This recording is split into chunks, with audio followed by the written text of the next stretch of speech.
Hello and welcome to our webinar called Decoding GCF B.26.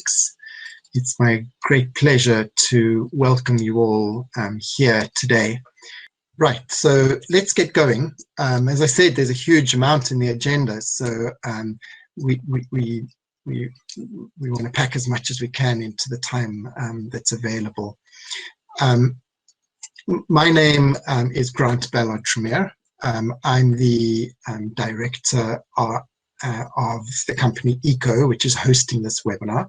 We're a company that has focused on designing low carbon and climate resilient and development projects throughout the world over the past 20 years.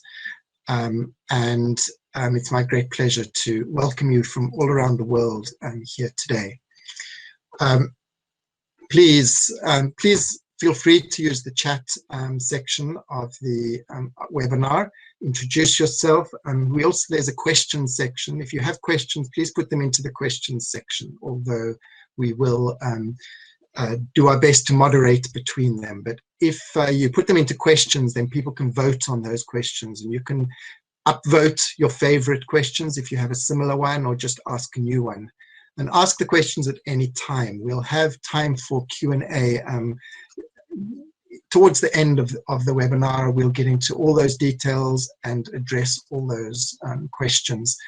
And we will for sure provide you with the webinar kit. So all the people that registered, we'll send through to you a video recording of the webinar. We'll send you the slides so that you can have them easily accessible from the various presentations that we have. And we'll send you other resources. We will try and answer questions that we maybe can't get to during this webinar in that webinar kit, so with some written responses, so that you have full answers to all the possible questions you can have. And of course, we're right here, as far away as a short email. Do get in touch with us if you have further questions or follow-up that you would like after the webinar. Yeah, so that's it. We will go with the agenda now, just to outline. We have first a presentation about the study that we did on the impact of COVID, the pandemic, and the lockdowns over the past many months, and many of us are still right in the middle of these sorts of lockdowns. Here in the United Kingdom, where I'm based at the moment, schools have just opened, but under quite strict conditions. This has affected all of us, and I see here in the poll that the majority of people have indicated here in the poll significant delays as a result of pandemic and lockdown measures to GCF-related work timelines. So yeah, that's a very real and significant impact. Well, how is that looking around the world? We went out and asked you some months ago, as the pandemic was really sort of gaining momentum in its earlier stages, for your viewpoints. And we will have a presentation today from Jamal Gore, who led that study.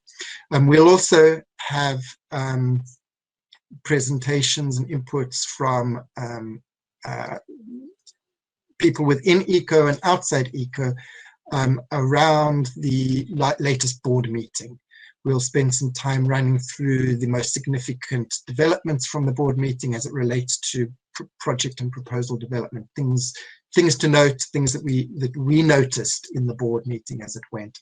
And then we'll have our usual Q&A where we'll answer all questions that we can. Because there's so much content in this, we will go over the original expected 1 hour time limit. I think it's going to take us, if we give maybe 20 minutes for questions, until about 1/4 the hour, so 1 hour and a quarter, maybe 1 hour and 20 minutes. I understand if you can't stay with us all the time, we'll record, as I said, the webinar and send you the recording so you can catch up on those at the end if you do have to leave. But we'd be really grateful if you could stick it out and stay with us through the whole time. Yes, let's get going.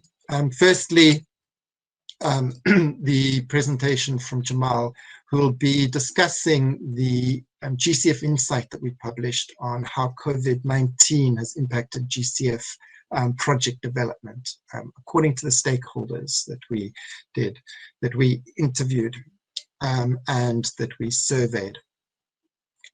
Jamal, who making the presentation, is a principal consultant at ECO.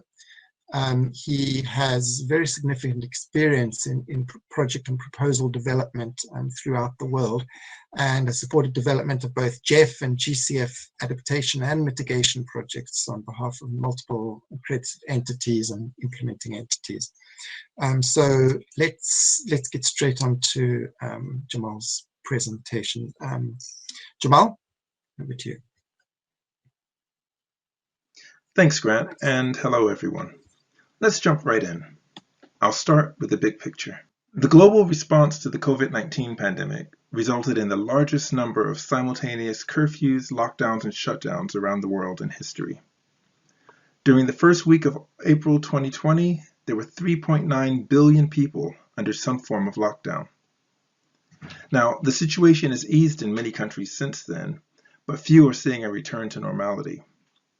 The extent of reopening still varies widely, as this August 26th assessment from Oxford University illustrates, and the situation remains unpredictable.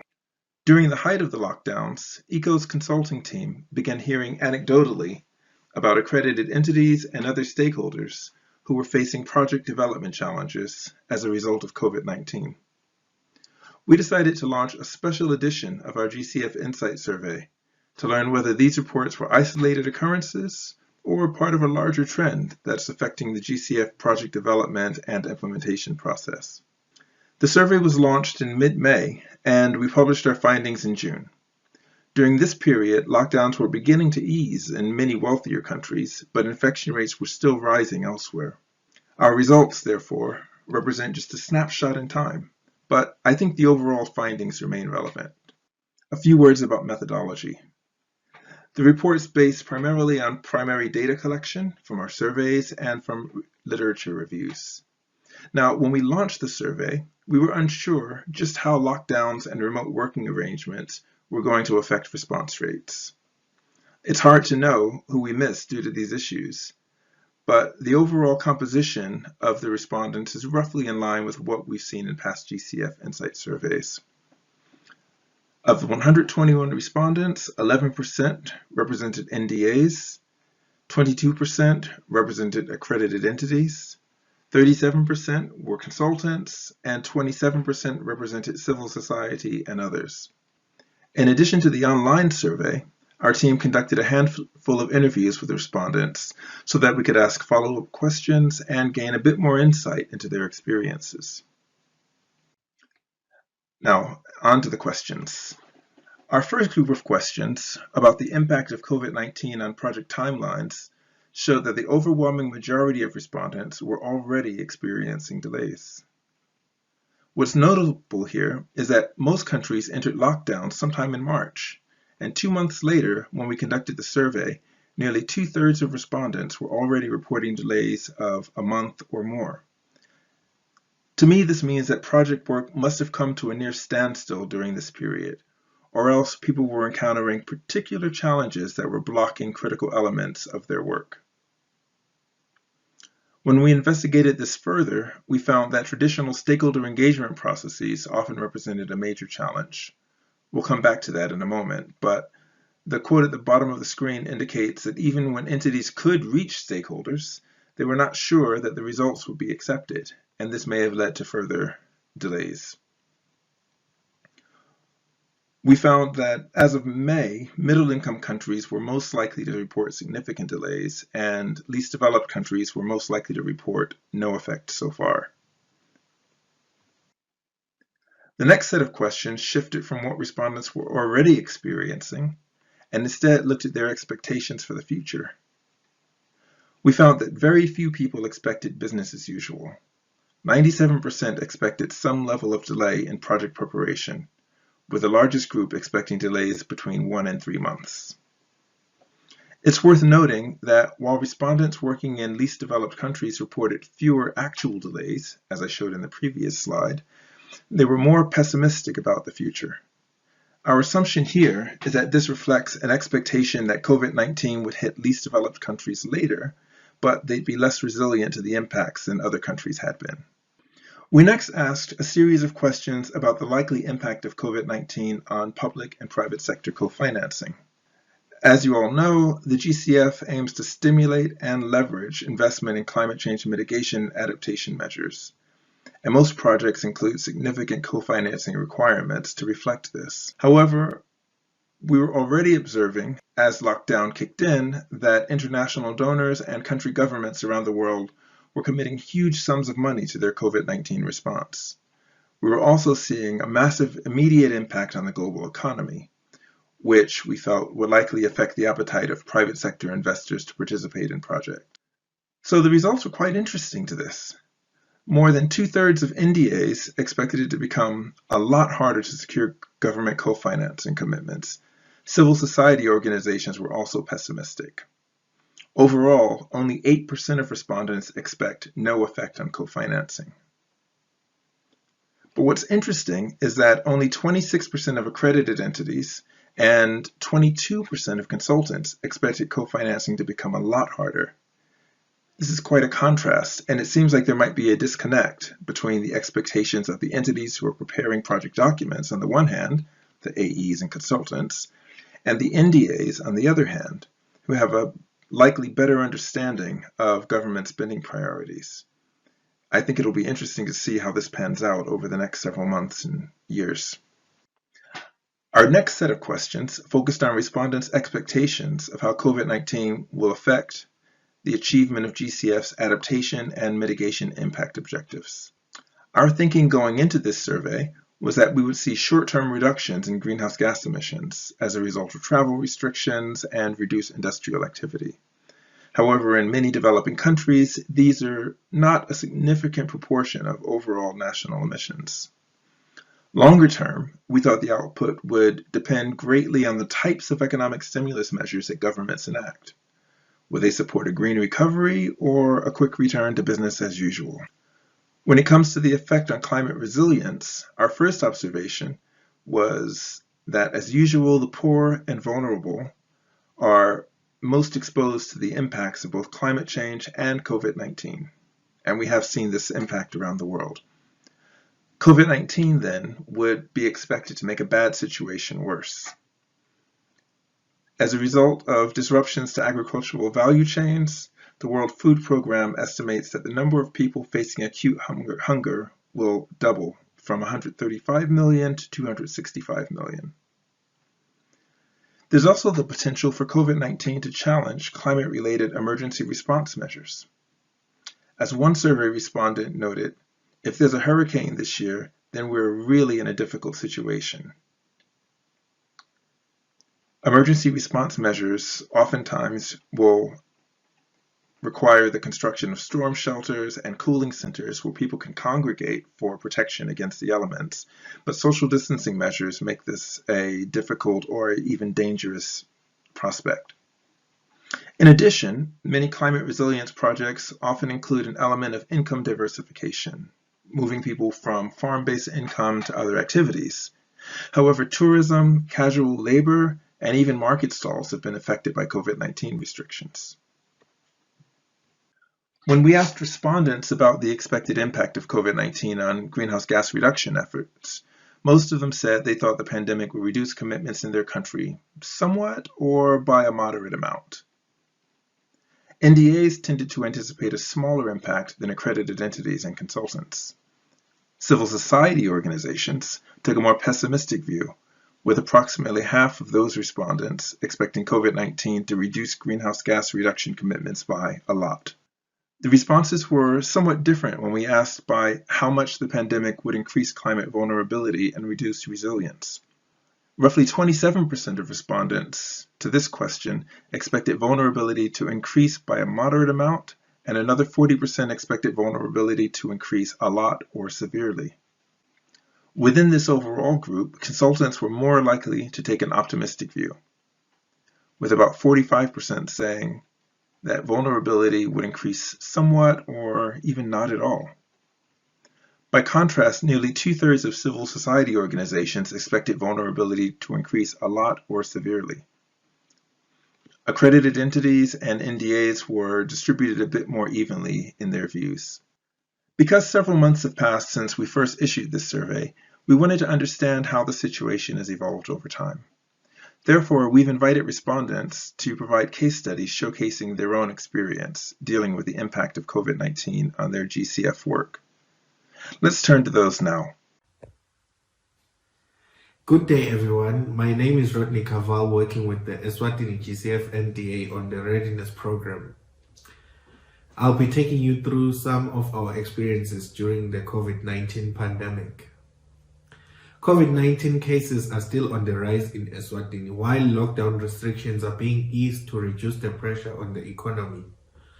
In relation to the work of the NDA, the number of people who can participate in a workshop has been increased from 20 to 100, but the engagement can only last for 2 hours.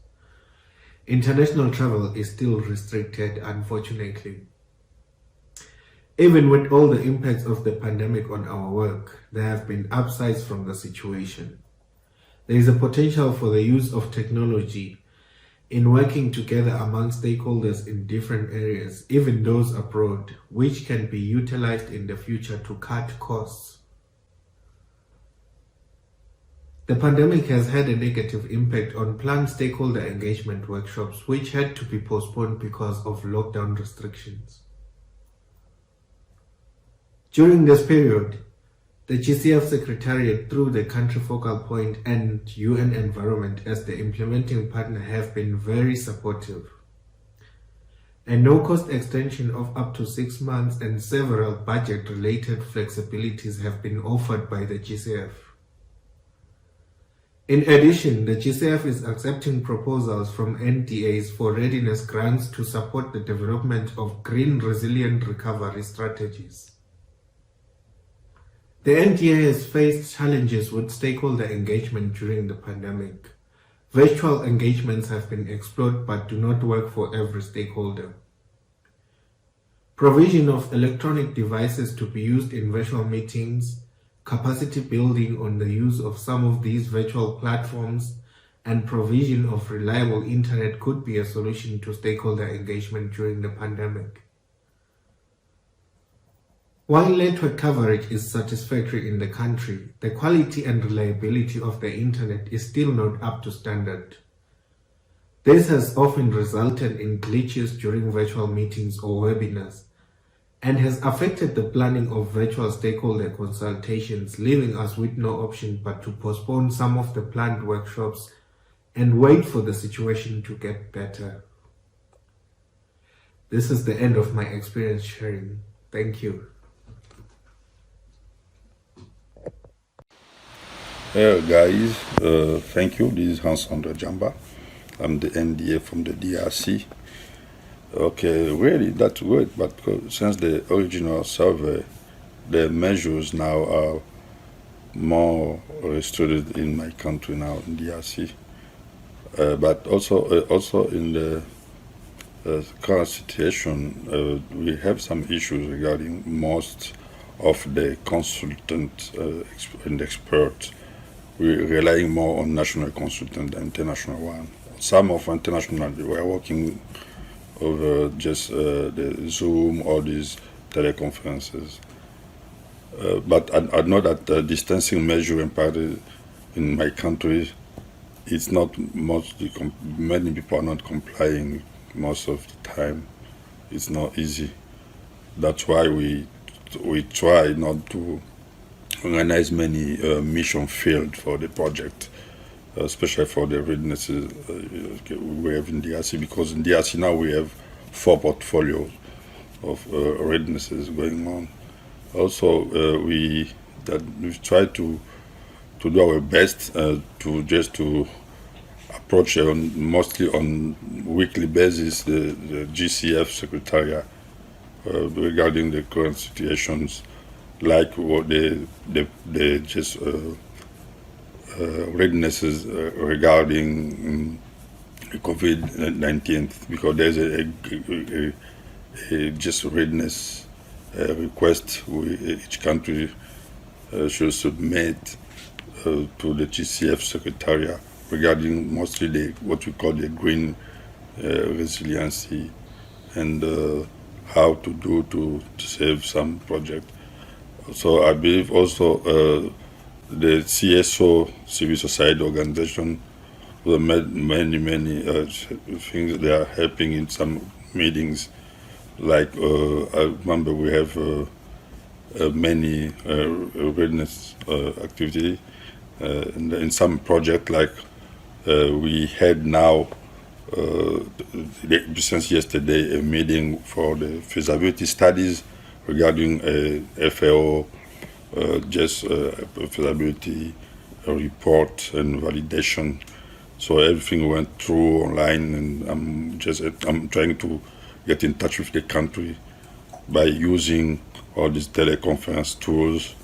So I believe that most of the accredited entities are not ready; they have slowed down on their process. So I believe that that's what we were facing during the COVID time. Thank you. So I think these case studies broadly reflect the findings that we saw from the original survey. They also, I think, point the way forward.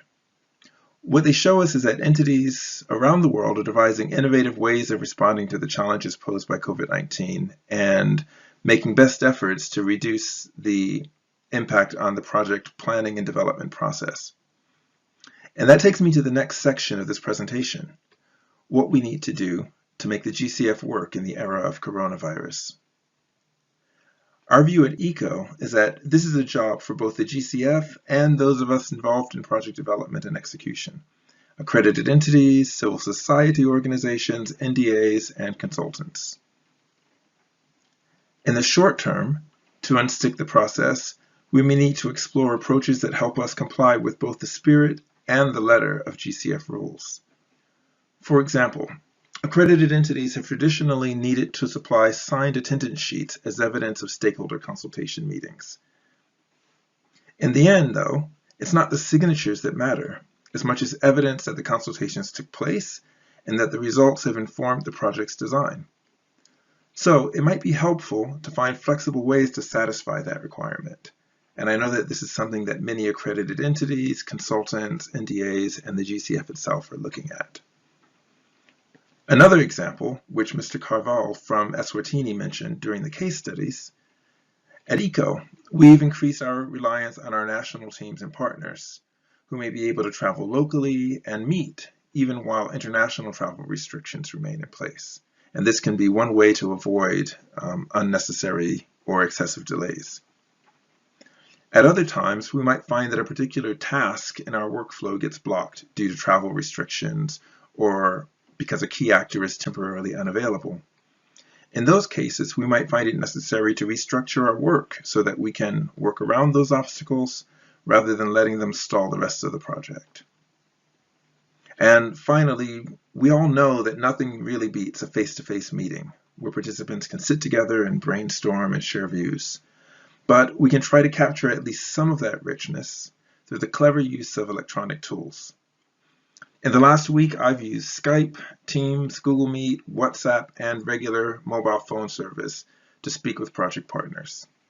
In some countries, people are allowed to meet in small groups, so there we've arranged hybrid workshops where some people can gather in person and the rest can connect remotely.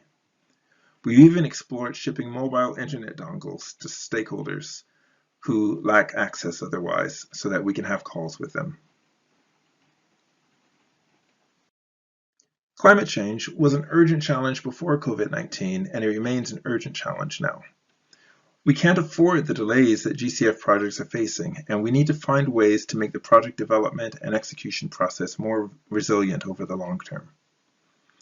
Fortunately, we already have many of the tools to address and uncover vulnerabilities in the project development process. We just need to turn them around and apply them to this new purpose. We're already conducting value chain analyses when we're developing projects. We conduct gender analyses and environmental and social impact studies. Let's turn these methodologies around and look at how we can make the project development process itself more resilient. Looking at the GCF, we see that the fund has already shown a willingness to embrace green recovery support and enhance resilience via its readiness and project funding programs. This is a potentially huge opportunity for leverage. Governments recovering from COVID-19 have the opportunity to re-examine their existing fossil fuel subsidies and similar distortions. GCF's transport, infrastructure, and energy access projects can support the development of cleaner and more resilient energy networks that are less dependent on coal or imported oil and make society greener. Similarly, we've seen a lot of policies and measures to support resilience and reduced vulnerability that were considered unthinkable 12 months ago. COVID-19 has reduced a lot of inertia from national and international policy processes. Designed properly, GCF supported climate resilience innovations like climate smart agriculture, local production, strengthened value chains, can help to redesign food systems to deliver healthy foods, allow farming families to make a good living, and support thriving societies while generating sustainable ecosystem services. Now, there's a lot more I can say, but I'll stop there in the interest of time. As a reminder, you can go on our website and download the June 2020 report, and I look forward to hearing your comments after the webinar ends. Over to you. Fantastic. Thanks so much, Jamal. And a huge thank you to our two guests from NDAs and advisor to NDA, from Rodney Carvel in Eswatini. Thank you so much. And also to Hans-Andre Jamba from DRC. It was really great to get your personal experiences straight there from the NDA, from the countries that we are working with. Thanks again. We're now going to move on rapidly to talk about this latest board meeting. Quite a landmark, since it was the first one carried out entirely virtually. So different from before. We're going to hear how different, what the subjects were that were covered now. So we have three speakers here. Firstly, Benjamin Bartle, Ben Bartle. He's a senior consultant that I think many of you know well here within our team. He works on GCF projects, of course, and also GEF, Global Environment Facility, other climate finance projects. And he's also a board director of the Climate Markets and Investment Association, the CMIA. So we'll have a presentation from Ben. Margaret-Ann, who is the executive director of the CMIA, will also speak. She has over 20 years of trading experience in capital and environmental markets, and is an active observer for the GCF, as well as a number of other influential and interesting bodies, the Energy Sustainability and Climate Task Force of the B20, the official G20 dialogue with the business community. And our third speaker is from Diana. Diana is a PhD student in the Environmental Studies program of the University of Colorado in Boulder. And her research really brings her really focused in on the GCF, because her dissertation is investigating if and how decision-making structures of the Green Climate Fund represent a paradigm shift in sustainable development institutions. And here, the board meeting, we see exactly those decision-making structures. We have some fascinating insights from Diana as well. Let's get straight into the presentation. Don't forget to ask your questions on the questions tab, answer the poll as well. I see the poll results on the impact of COVID very closely match the surveys that we did back in May and June. Well, let's get on with the board meeting. Over to Ben, I think, is speaking first. Thank you, Grant. I will now be presenting the proceedings from the 26th meeting of the GCF board. It was a GCF board meeting in extremely difficult times, but also marred with its own controversy.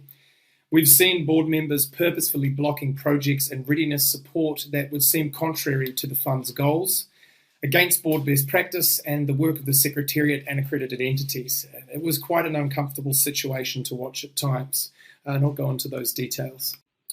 So a short presentation overview. First, I'll present some of the key takeaways and observations from the first virtual GCF board meeting.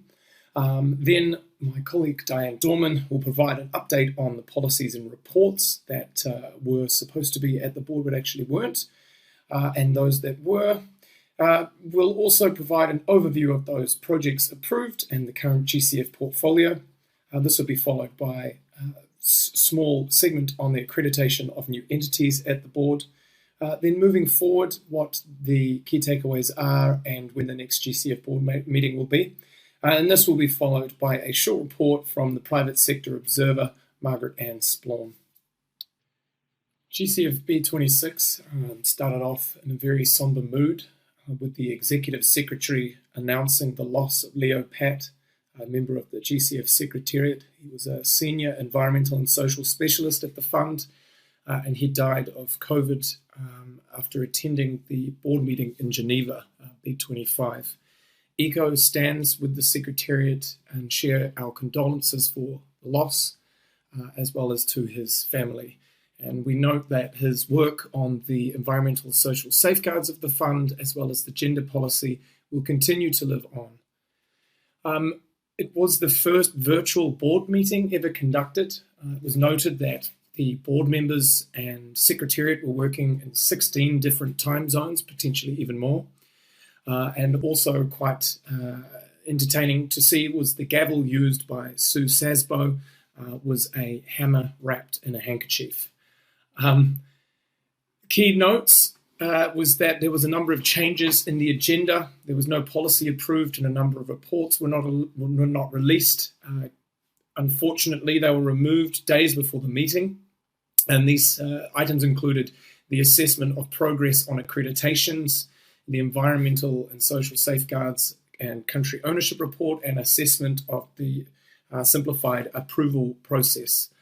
The integrated results management framework also wasn't included, and board members noted that it must be included in the agenda of B27. Items also dropped included the guidelines on the programmatic project approach, which I will cover a little bit more in detail later. From other board members, the views were that future meetings should represent the key function and responsibilities of the board, and that was for the board to approve such policy items. However, one board member from developing country constituency stated that they are at a disadvantage by the virtual board meeting circumstances, and that policy matters shouldn't be included in virtual board meetings because of these issues. There was a formal request for informal board sessions between B26 and B27 to allow for thorough board deliberation and discussion on these outstanding issues, policies and evaluations, which are needed to be included in the updated strategic plan and the accreditation framework. Furthermore, the Secretariat feels that the impacts of COVID are less than imagined, with the exception, of course, of the policy issues just mentioned. At the board, 15 projects were approved to a total amount of $879 million US, covering both mitigation and adaptation projects in developing countries. 2 new entities were also accredited to the fund, and 1 withdrew its application, which I will detail soon. Now I'm going to pass over to my colleague Diana Dorman to talk a little bit more about the policies and reports from the Secretariat. Thanks, Diana. Thanks, Ben. I'm Diana Dorman, and I'll be giving a brief summary of the policies and reports that were discussed at B26. For the reports from the board and the Secretariat, the board adopted 7 decisions between B25 and B26, showing that this is functioning well despite complications from COVID. The Secretariat is also making considerable progress on their goals for 2020, with the readiness program functioning well. A readiness guidebook was published in March 2020, as well as an updating of tools and capacity development materials. An e-submission program for readiness grants was launched, and the efficiency of the process of approving readiness grants has increased by 70%. This means the GCF does expect to meet or exceed the goal of having 68 approved readiness grants for 2020. Sectoral guidance across the GCF's result areas is being finalized, with the Secretariat delivering the first 5 guidelines by September and the last 5 by the end of the year. The GCF is also streamlining their business processes and published a programming manual in July and aim to publish procurement policy and financing manuals by the end of the year. They are also trying to embed adaptive management into the entire portfolio and intend on mitigating the effects of the pandemic on the project portfolio with these methods. As for GCF resources, 54% of the new funding pledges for GCF1 have been signed into commitments, and they're planning on increasing this number to 80% by the end of the year. Although there have been many fears and complications due to the COVID pandemic, the Secretariat does plan to meet or exceed programming goals for 2020. On to the reports from the independent units. Jo Puri is leaving the IEU after B26 as she has a new role, but she did leave several legacy recommendations from the country ownership and ESS evaluations that were completed earlier this year. For full details on the recommendations, the reports are both published on the IEU website, but do recommend several updates for building capacity of the direct access entities, as well as improving ESS standards to meet the GCF's climate mandate. Finally, all IEU publications have now been translated to Spanish, French, and Arabic.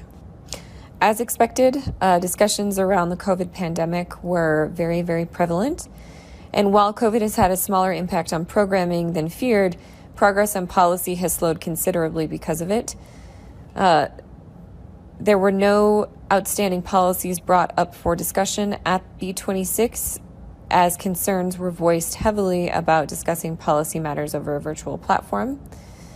As for programming, 48 projects are expected to be affected by COVID, and 6 may need to be resubmitted to the board due to major changes in financial structuring. Additionally, COVID has caused a projected $300 million reduction in disbursement of funds by the end of the year. And before B26, there were 3 executive closed-door sessions to discuss issues related to COVID, but there was no information available on this publicly. And over to Ben.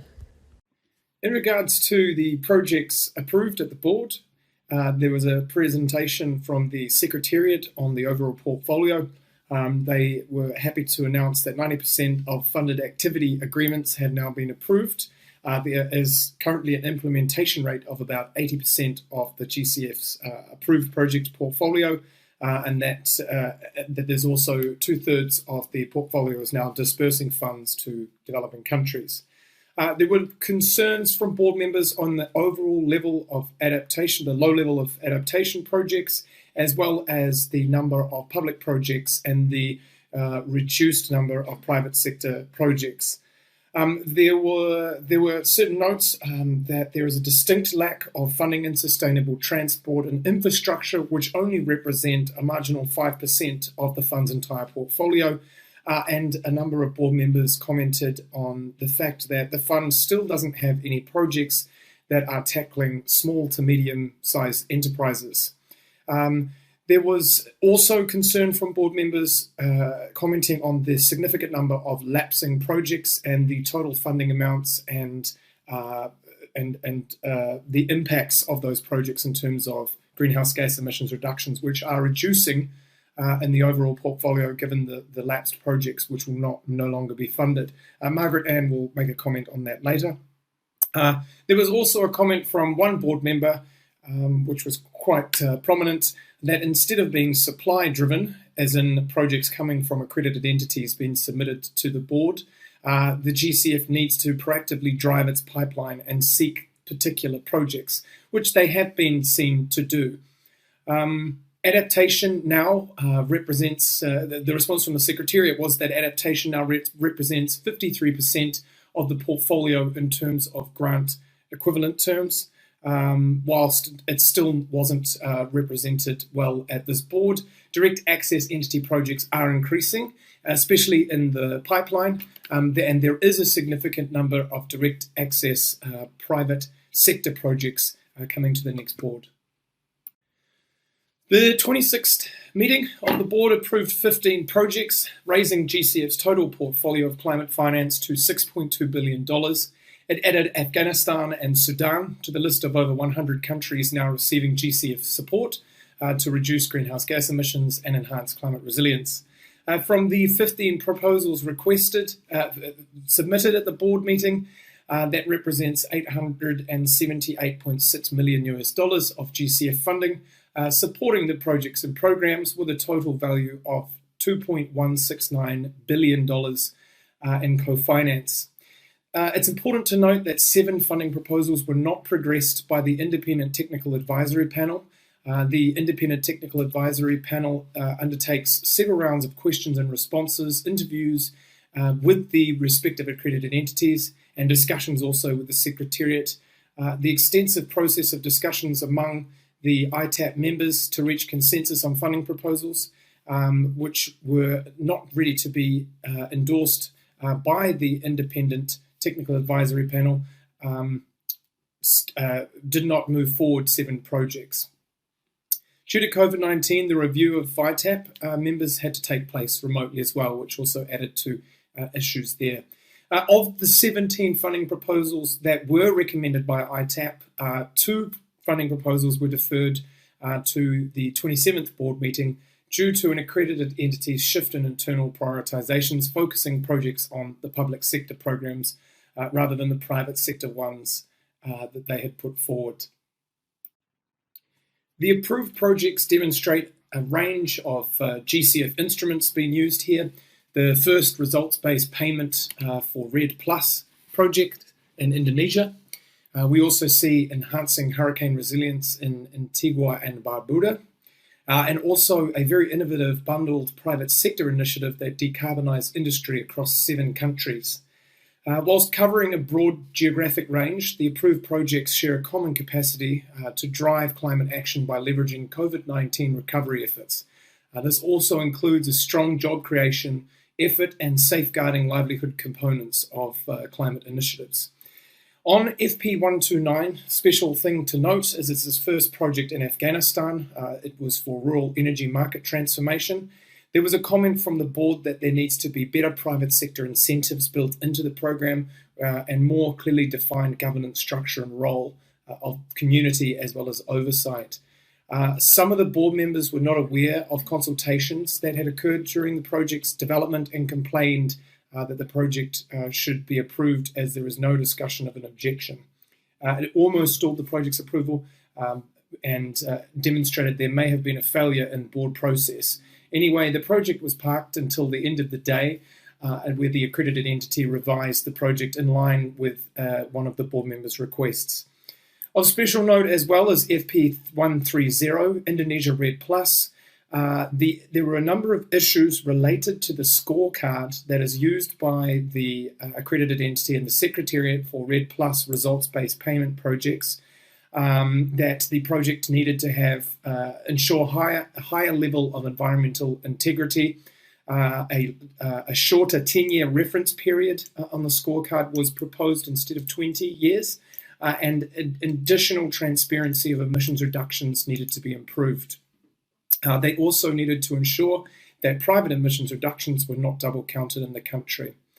A number of concerns were also raised, but the United Nations Development Programme responded and answered some of those questions. Similar issues were raised around FP134, which is the Colombia RED Plus results-based program. That project was suspended on the day and then approved the following day due to technical concerns that needed to be dealt with before its approval. The proposed conditions and covenants were added in line in order to avoid compromising REDD+ commitments. It also the country and the project also had to agree to enhance the environmental integrity of results in the project and increased accuracy and transparency of those results, as well as developing a comprehensive registry system in the country. And in conclusion, a number of board members said that lessons should be taken and built into the second phase of the REDD+ results-based payments. And one member in particular expressed that their concerns over the way the scorecard was applied, said that they did not agree but would not stand in the way of the project's approval. FP136, Resilient Landscapes and Livelihoods project in Ethiopia, was one with a huge impact, 165 million from the GCF, and would benefit to over 200 million people.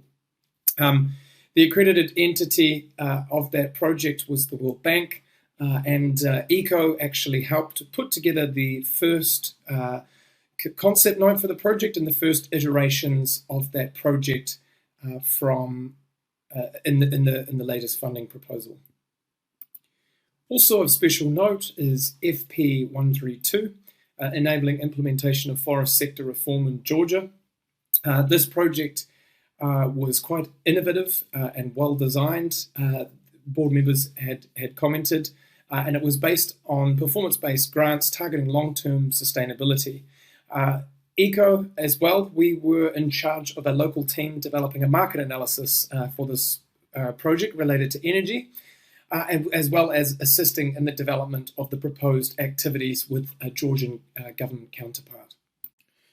With regards to the accreditation of new GCF entities, the opening of this item at the board was followed by a number of complaints from developing country constituents that there was simply not enough direct access entities. The Secretariat responded that 53% of entities were in fact direct access, and that the prioritization of direct access entities had ended at the previous board as the Secretariat had reached the number that they were looking for. Other board members stated that there was a need to discuss the accreditation synthesis report in an informal board session, and that the problem was not simply the number of direct access entities, but actually the money getting access by direct access entities, and the capacity to develop and submit project proposals is also a challenge, rather than there not being enough. Out of those newly accredited entities, La Banque Agricole, which is a direct access entity in Senegal, focused in the private sector, was approved. The application, the bank specializes in financing of agricultural value chains and aims to promote activities in rural areas of Senegal and improve economic and social environmental development and sustainability. Another application that was approved was the United Nations Industrial Development Organization, UNIDO. This is an international access entity based in Austria. It's a specialized agency of the United Nations that promotes and leads international efforts on industrial development for poverty reduction, including inclusive globalization and environmental sustainability. The other application, which was quite controversial and subsequently withdrawn, was the Sumitomo Mitsui Banking Corporation, or SMBC. It was an international access private sector entity. A number of organizations actually rallied against the accreditation of Sumitomo Mitsui as they contested to the bank's lending to the fossil fuel sector, and that as such it should not be accredited to the GCF. SMBC subsequently withdrew their application and stated that it was keen to become a member, to become a GCF partner, and has heard the comments and concerns regarding its application.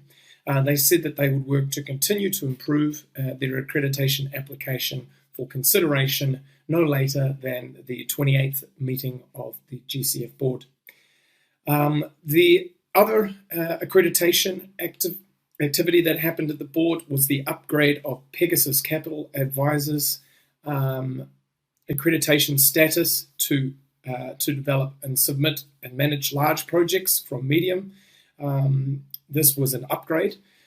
They are an alternative asset management and private equity firm based in the US. They focus on investments in the health and wellness, built environment, renewable energy, waste and recycling, and food and agricultural sectors. So they submitted an application in February this year and were granted that upgrade. As mentioned earlier by Diana, there was a report on the Readiness and Preparatory Support Program. Also to note from that report was that least developed countries seem to be suffering the most with regards to the implementation of their readiness activities. Nationally determined authorities, or NDAs, in those LDCs have quite bad access to internet, especially in the current situation working from home. As one board member mentioned, this also needs to be taken into account with online capacity building programs that they will be difficult to implement. The civil society observer to the GCF board made a comment that I very much agree with, that stakeholder engagement in the COVID situation is starting to worsen. We're seeing this stakeholder engagement fall on the wayside in country programming work. And NDAs, nationally determined authorities, need to work harder to ensure that all parties and stakeholders are engaged by accredited entities, and additional funding should be made available in order to do so in the face of social distancing requirements of different countries. This is a unique situation, and the Secretariat has responded to that in the Readiness and Preparatory Support Program.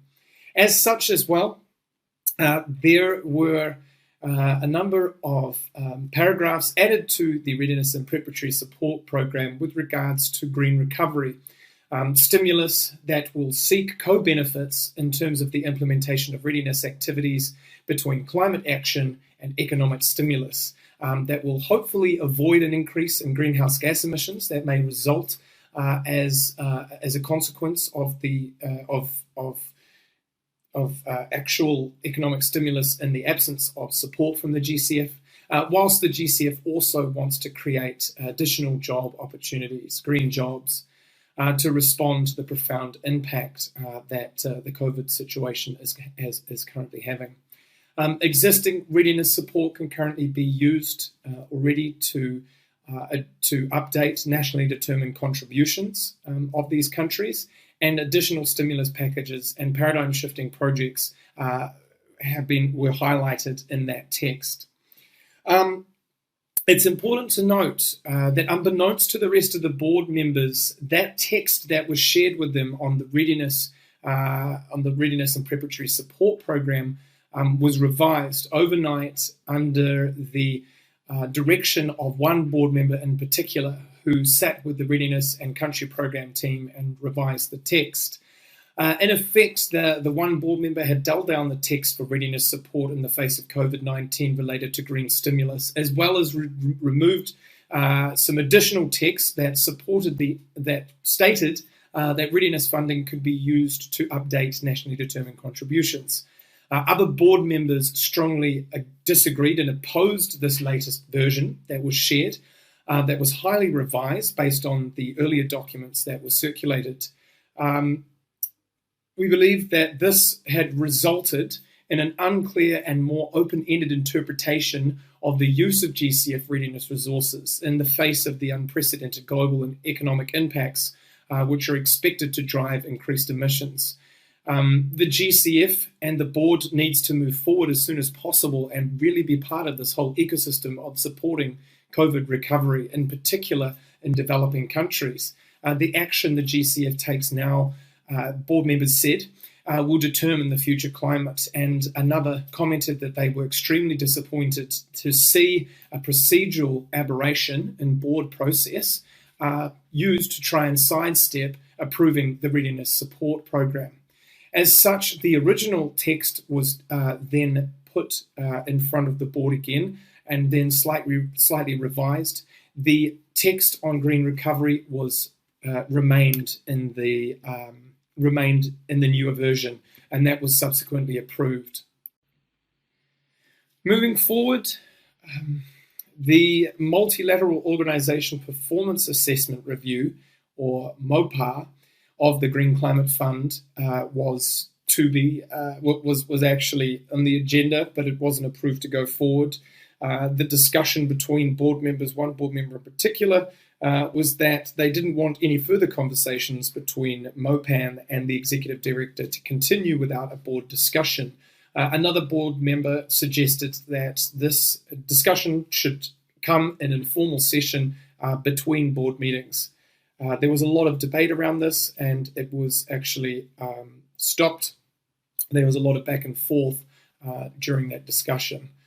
The date and venues for upcoming board meetings, the board deferred to a decision made at B25 that the board would which means that the board will most likely be held virtually from the 9th to the 12th of November, given the exceptional circumstances. But this will later, of course, as usual, be approved in between board meetings, and we will know more shortly. Thanks, and on to Margaret-Ann now, who will present on her a report from the private sector on what happened at the board. Over to you, Margaret-Ann. Hello, and thanks to the ECO team for inviting me onto today's webinar to share a few things about B26. I'm Margaret-Ann Splawn, and I'm the active private sector observer to the GCF for the Developed Nations constituency. Active observers participate in board and committee meetings and provide collective private sector insight and expertise directly to the GCF board. We have a team of private sector observers, and we noticed that going into B26 year on year, there's been a 5% decline in nominal terms of private versus public sector split in the portfolio. In July last year, the split was 41 to 59%, and at B26 in August, the split of the portfolio is 36% private to 64% public. I took a look at the main financial instruments used by the GCF from last year to this year as well, and we see an increase in grants from 44% to 50%, a decrease in loans from 44% to 40%, and the equity component decreasing 8 to 4%, which represents a 50% decline. We see an increase from 2 to 4% as a result of their pilot program for RED Plus results-based payments, and as they just approved 2 new RED Plus projects at B26, this will impact the portfolio balance further. Guarantees remain steady at 2%. Now, there have been 5 private sector projects which have lapsed, 3 lapsed between 2017 and 18, and represented a total project value of approximately $872 million. 2 lapsed recently on the 13th of June 2020, and EIB was the accredited entity in both. Sustainable Landscapes in Madagascar had a project value of $19.3 million, and the technical assistance component of the project implemented by Conservation International will continue. However, the EIB communicated that they were withdrawing as the international accredited entity of the project called Giraffe Next. This was a large-scale program designed to be a fund of funds across various continents. It had a project value of $765 million, and withdrawing this large-scale program had a significant impact on the tracked metric of CO2e avoided on the GCF portfolio, as at an estimated 769 million tons of CO2e, this represents a 47% decline in the portfolio.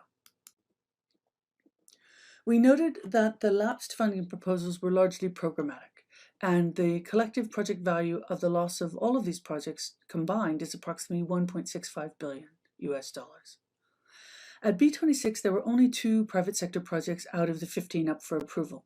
One was a small project for $5 million to install solar power systems on farmland in Ovalu Island in Fiji. This was approved without comment from the board. However, we witnessed the difficulty in getting a large-scale private sector program approved at B26. This project, requesting $258 million called High Impact Program for the corporate sector, was submitted by an accredited entity, European Bank for Reconstruction and Development. It's an ambitious program which will activate in the countries of Armenia, Jordan, Kazakhstan, Morocco, Serbia, Tunisia, and Uzbekistan. It focuses on the hard-to-abate corporate sectors and seeks to facilitate low-carbon technological change and behavioral change pathways for corporates. There is also an innovative accelerated option for corporates to use carbon markets as an entry point during the construction phase of the program. EBRD faced quite a bit of scrutiny, and there is a negative perception issue of carbon markets with some developing country board members.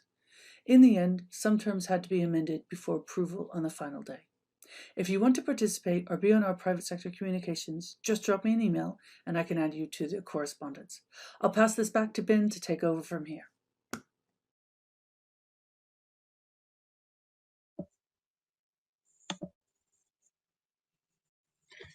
Great, thank you very much to all the presenters. It's really fascinating insights, and we have gone over time, as you will see. I really hope that you can stick around for a little bit longer. We're at the top of the hour and we're going for an hour, but we would like to address questions now.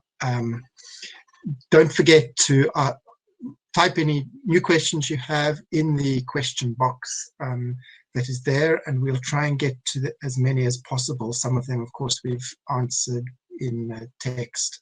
And you can upvote questions as well just by clicking on the little up arrow that you can see there.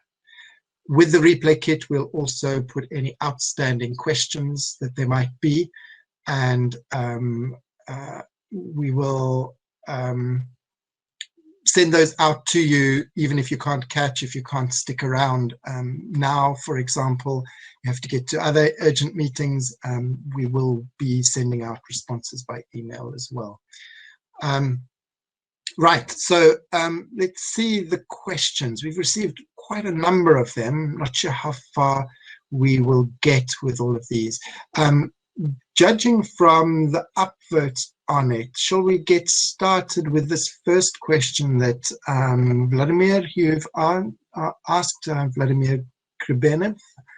You have asked, to what extent does GCF agree to restructuring just approved projects following the COVID crisis? Well, I'd like to ask my colleagues to get up on stage, and then I can see who might give an answer to that. Well, I mean, what evidence have we seen of that? Do we see evidence from the board meeting? Do we see evidence from actual restructuring? Overall, I can say, as we heard from both Rodney from Eswatini and Hans from DRC, the GCF is being responsive related to COVID. Let's see if any of my colleagues would like to give a response to that. I'm thinking, Jamal, maybe you have some insights there. Ben, do you want to give any response there? Sure, I can give a response based on what my observations at the board were. If memory serves, I think there were 6 projects that are currently being restructured significantly enough that the projects may need to go back to the board for approval. Now, as a general rule of thumb, if there is a transfer of funds between components of a project or between years of implementation of that project, or restructuring of a loan component or something like that, as long as it is not a massive restructuring, for example, less than 10% of the funds are moved around between components, or within a loan structure, that shouldn't be a problem. However, if the restructuring is significant, it needs to go back to the board for resubmission. I believe there's been 28 or so projects that have already had the Secretariat agree to the adjustments due to COVID-19. But that was from the board. Jamal, you might have some further insight for that. Jamal, do you want to? Sorry, I was trying to unmute as usual. No, I think that Ben, you've covered it pretty well. My understanding is that the GCF is asking entities to get in contact as soon as possible if they see the need for any changes or delays or challenges, and then they're trying to I guess, be as flexible as they can within their own sort of rules and regulations with those entities. So yeah, I think that's it. Okay, thank you very much for that. Hopefully that's useful to you, Vladimir. Just come back to us if there's further inputs or other people have received. You've got 5 votes on that. Let's see now, just looking through the questions that have been asked. There is a very interesting question from Aaron Russell. He has written that a key justification for GCF projects are national NDC targets, and these are being revised. What evidence is there that countries are pulling back on adopting ambitious targets due to national, particularly LDC priorities to focus on post-COVID economic growth and recovery? That is a really interesting question there, Aaron. I'm not sure whether we have answers to it, but we can give certainly some thoughts on it. We have been doing some work related to results area 1 some short while ago for the GCF, and it was very clear that at the Secretariat level they were taking very seriously the country ownership aspect and the NDC targets. These are related to the guides that the GCF is developing. Well, if countries have ambitious targets in NDCs, then this improves access significantly to GCF funds. That, I hope I'm explaining it right, that's that strong drive from the country level, the Secretariat are taking that as sort of a principal signal for it. So if the targets are being reduced or less ambitious than they might have been, is that going to have an impact on GCF funding? I would guess yes, but let's see. Jamal, Ben, or others, Margaret-Ann, any of you would like to give some response there? You're welcome. Sure, Grant. Firstly, Aaron, you asked whether or not the difficulty in meeting the low-level requirements for the simplified approval process was discussed. No, it wasn't. Not at this board. However, it's very clearly an issue for direct access entities to meet those requirements of low-level risk, and specifically the types of projects they're able to do under low-level risk in order to meet the SAP requirements are quite restrictive.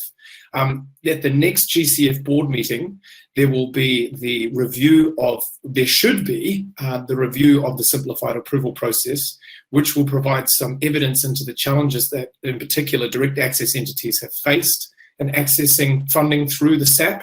And hopefully the board and Secretariat will propose some revisions or additional approaches that might actually simplify the simplified approval process further and maybe make some adjustments to that risk level.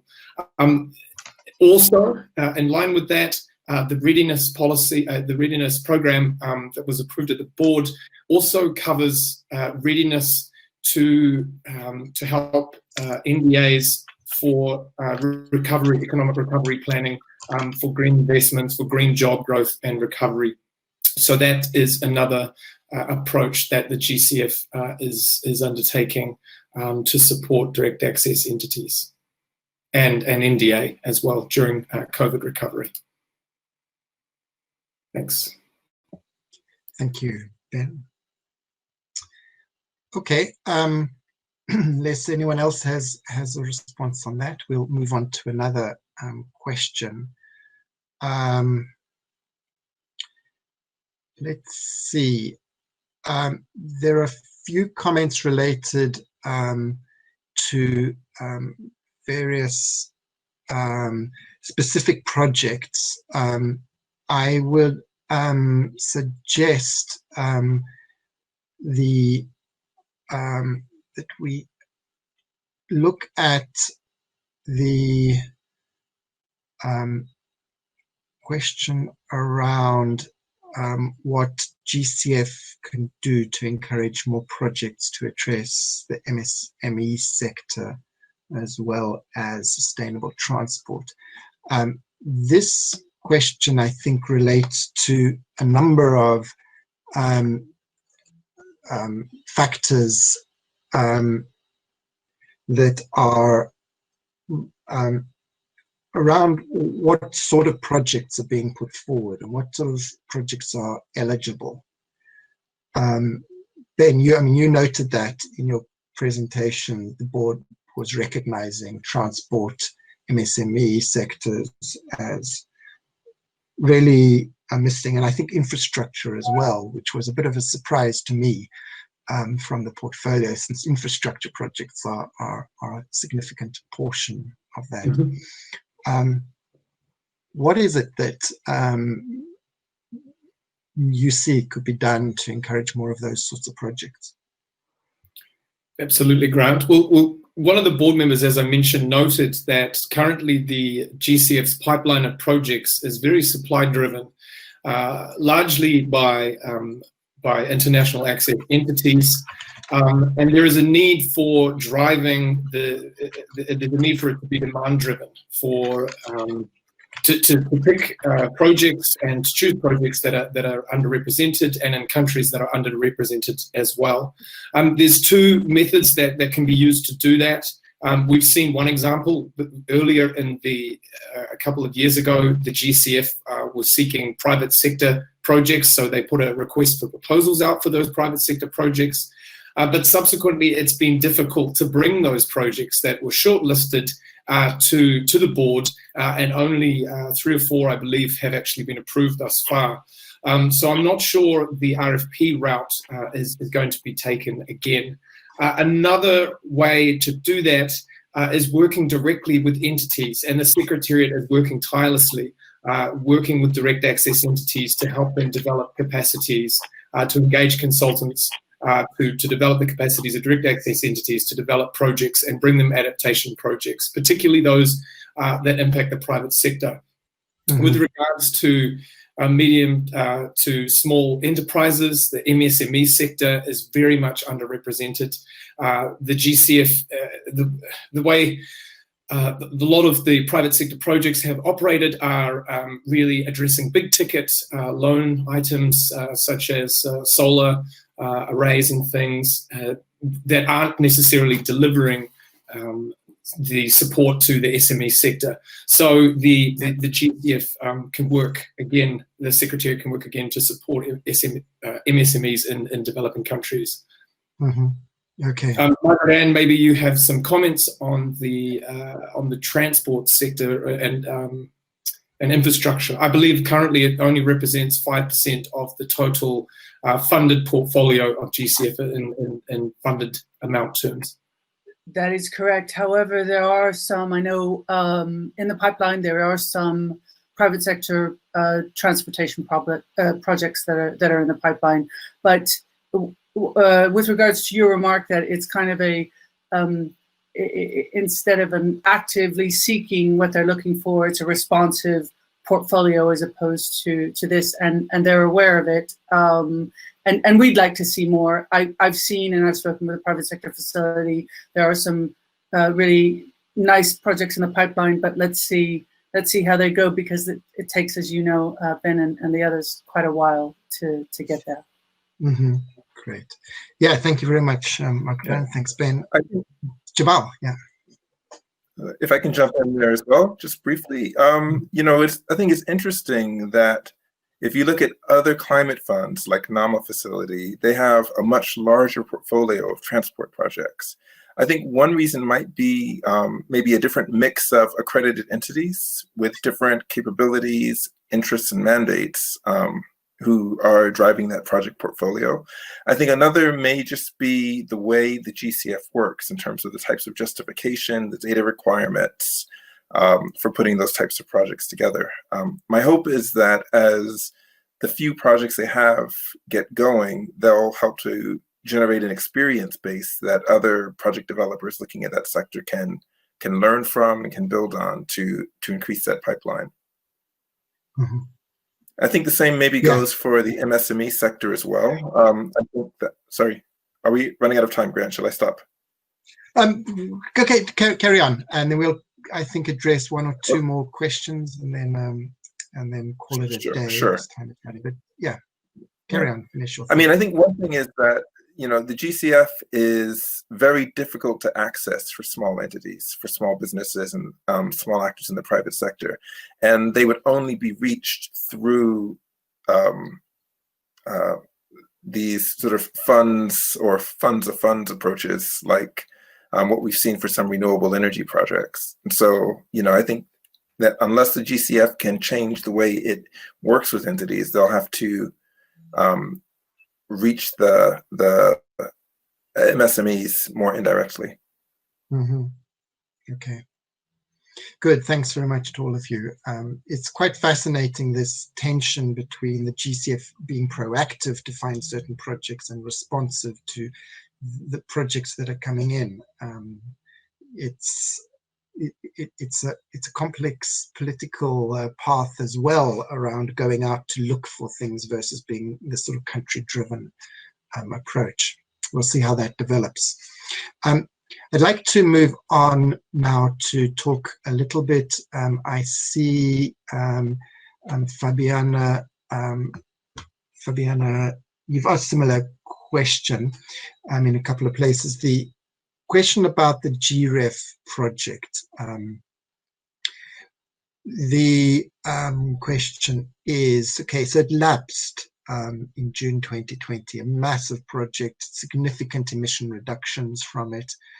You know, the project was already facing delays. To what extent is the lapsing perhaps linked to COVID as well? You mentioned this, Margaret-Ann, in your presentation. Do you want to say a few words? Yes, and I tried to answer Fabiana.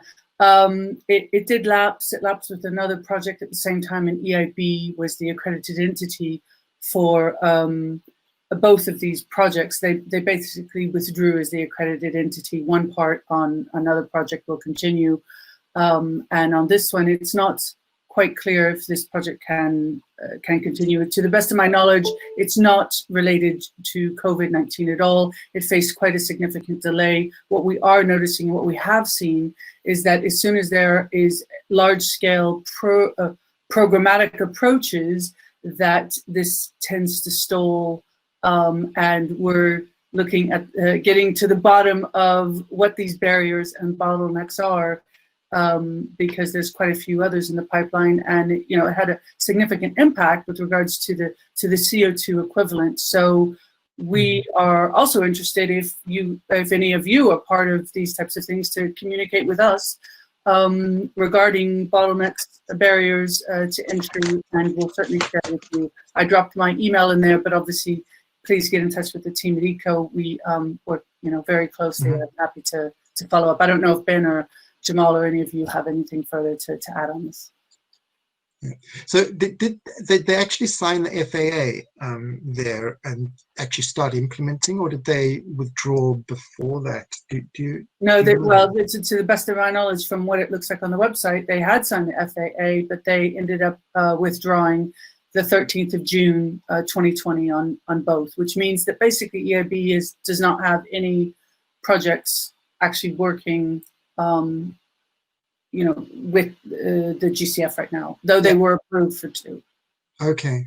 Yeah, I mentioned that about the FAA is because Hans-Andre Jamba, who very kindly presented during the presentation part as well, is asking a question, says, why is GCF postponing FAA? This is a project related to DRC, clearly.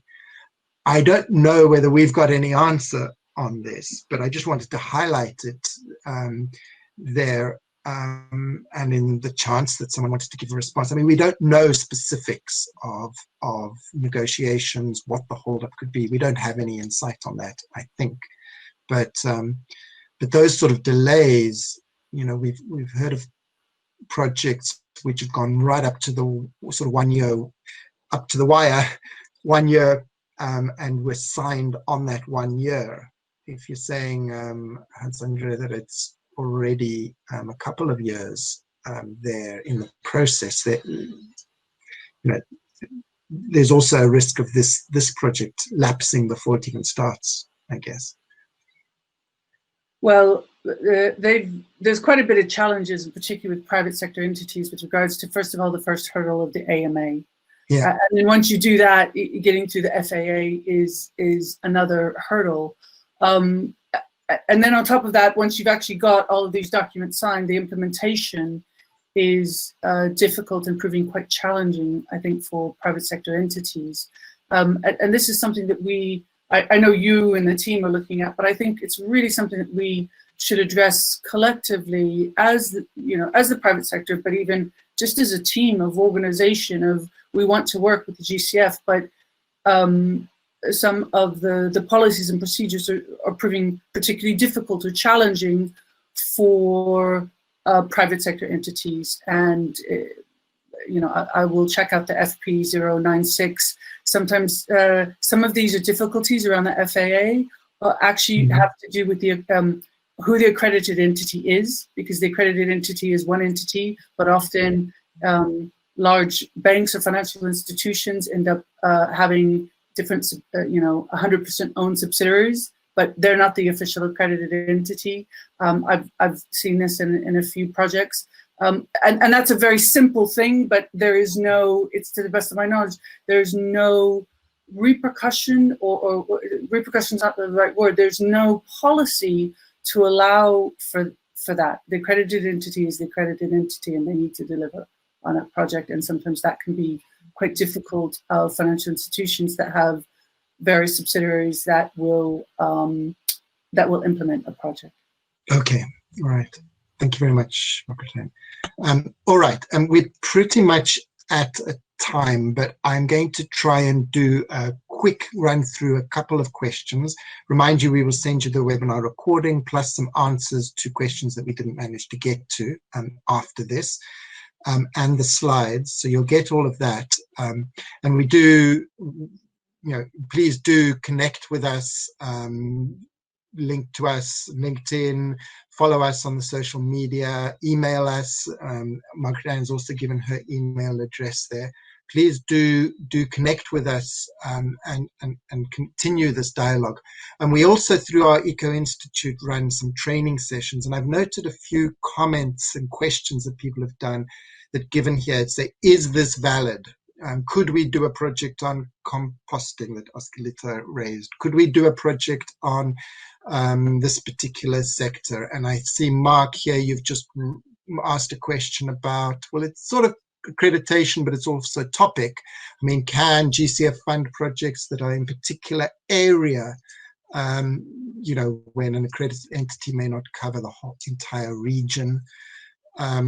Yeah, I think we should put some training forward in future around those areas. It's going to become very interesting when GCF publishes the sector guides around each of the sector to talk about the types of projects that could be funded there.